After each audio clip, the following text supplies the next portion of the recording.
Hey everybody, how's it going? Tooth here. Hope y'all are having a great night. So, I just got done watching Micah's video over force reset triggers, and I've watched a couple of other videos talking about the force reset trigger. I want to say Focus Trip is one of them. I don't remember all the ones I've watched because they've just been showing up in my feed lately. There was one guy who's like me, a no name, who made a video. He had it in a AR 12 gauge, AR style 12 gauge shotgun, got it running, but he was out running his magazines half the time. I don't think he really knew what he was doing. But Grand Thumb and Brass Facts, I don't know what force reset triggers they were running, but they said, both those guys said, these things have a practical purpose in shit hit the fan scenario. SHTF. So, with this, I'm going to say they are 100% wrong if the designs have not changed. And this is how I know. I was a goober that bought one. This is one of the early generations of it. Brought it from Rare Breeds within their first year of production. Prescott Caliber Club. Prescott Caliber Club. God, that's a mouthful tonight. Is the one who turned me on to this. A buddy of mine I was doing stuff with turned me on to him. He and I talked back and forth. He talked me into getting one. Not cheap. Was not cheap. Very, very overpriced for what it is as far as I can tell.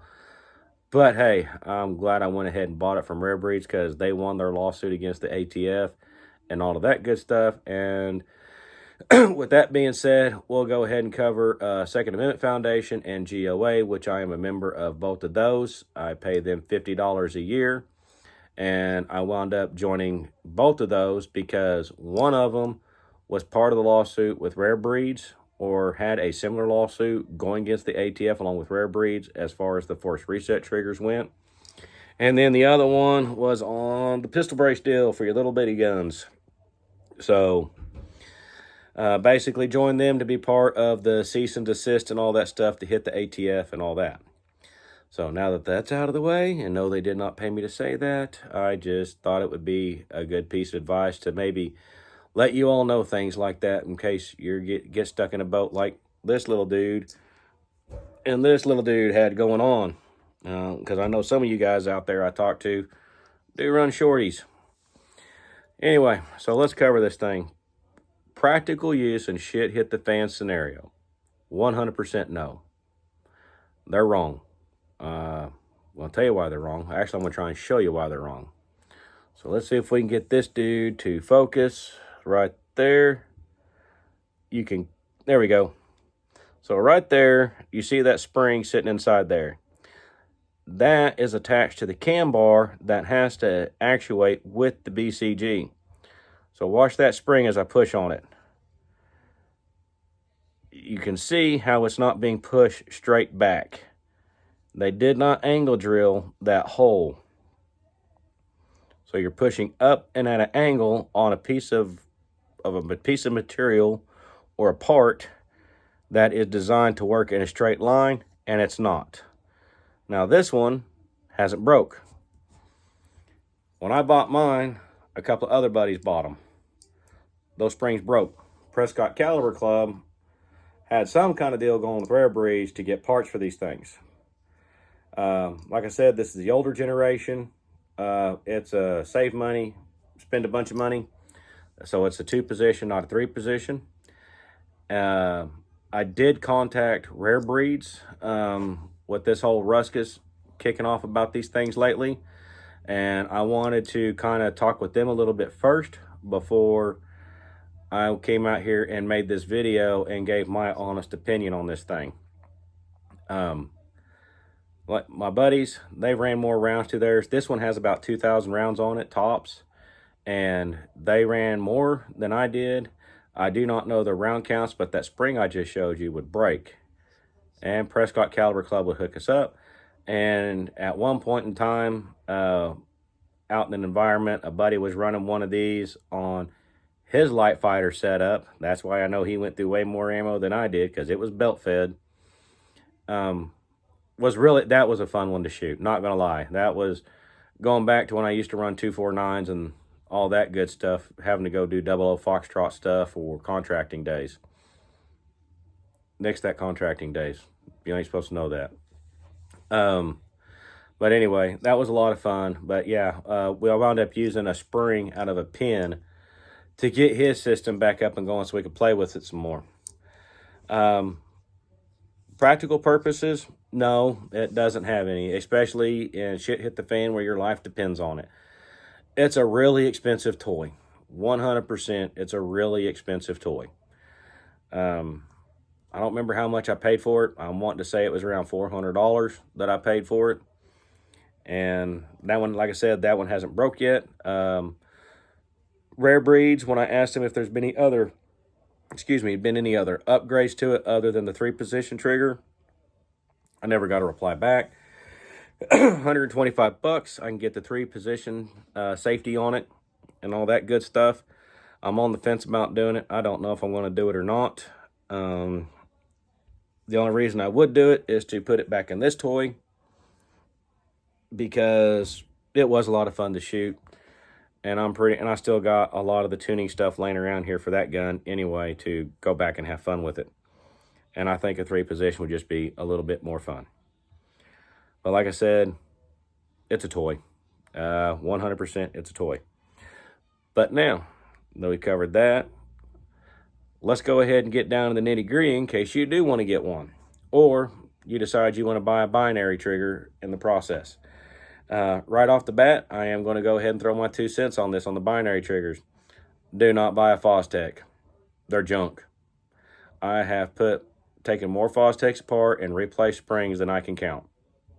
If you're going to buy a binary trigger, 100% recommend a Franklin Gen 3. That has been, for the most, mine hasn't broke, and mine's got thousands of rounds on it.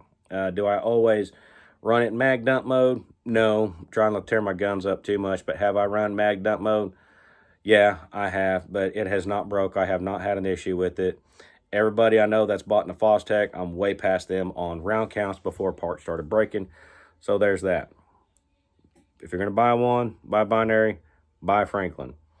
You want to spend the money on a force reset? Go right ahead. Not going to lie, it is a fun toy. It's just expensive. But putting these types of triggers in your gun, you have to tune them to get them to run.